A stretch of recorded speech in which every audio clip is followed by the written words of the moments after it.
if you feel bad when you commit a sin. Ibn al-Jawzi rahimahullah said something very powerful about the sick heart versus the dead heart.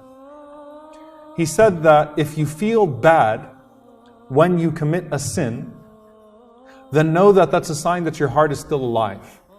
Because you wouldn't feel anything if your heart was dead. Part of our fitrah is that when we commit that sin, it shouldn't, backbiting shouldn't taste right. A person who's not used to backbiting, when they backbite, it tastes bad. Literally tastes that dead, filthy meat. It tastes rotten. It just doesn't have a good taste and you don't feel right about it. And that's good. You have to capitalize on that. A person who's not used to watching haram, right? When they see something, because it's inevitable in today's world that things pop up in front of their eyes, it doesn't look right, it doesn't feel right. It felt off. That's a sign that your heart is alive, right? Because if it was dead, you wouldn't feel it when you committed that sin. So that's the first thing. When it comes to the sin, it's important that you don't lose your fitrah.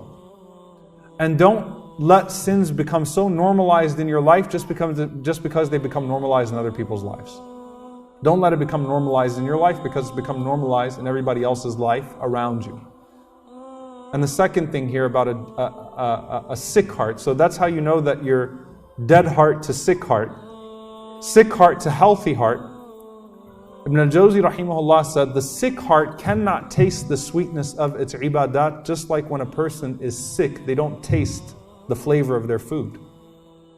They know they have to eat to nourish themselves and to sustain themselves, but the sweetness, the taste of the food is gone by the illness. Likewise, when it comes to the heart, if the heart is sick, the ibadat cannot be enjoyed. So I have to ask myself, كَلَّا بَلْ رَانَ عَلَىٰ قُلُوبِهِمْ مَا كَانُوا يَكْسِبُونَ, or أَفَلَا يَتَدَبَّرُونَ الْقُرْآنَ أَمْ عَلَىٰ قُلُوبٍ أَقْفَالُهَا. What are the stains and locks on my heart that are not allowing my heart to enjoy these ibadats, to enjoy these acts of worship? So part of it is the training yourself on the new good deeds and aspiring to another level in your good deeds and producing that output. A part of it is asking yourself, what is it that's really holding me back? Because if I'm not tasting the sweetness of it, something's wrong. And that's not something that a sheikh can tell you, by the way.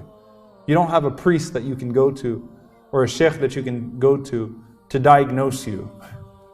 You have to have moments of introspection and ask yourself, what is it that's really holding me back from enjoying and tasting the sweetness of what I have?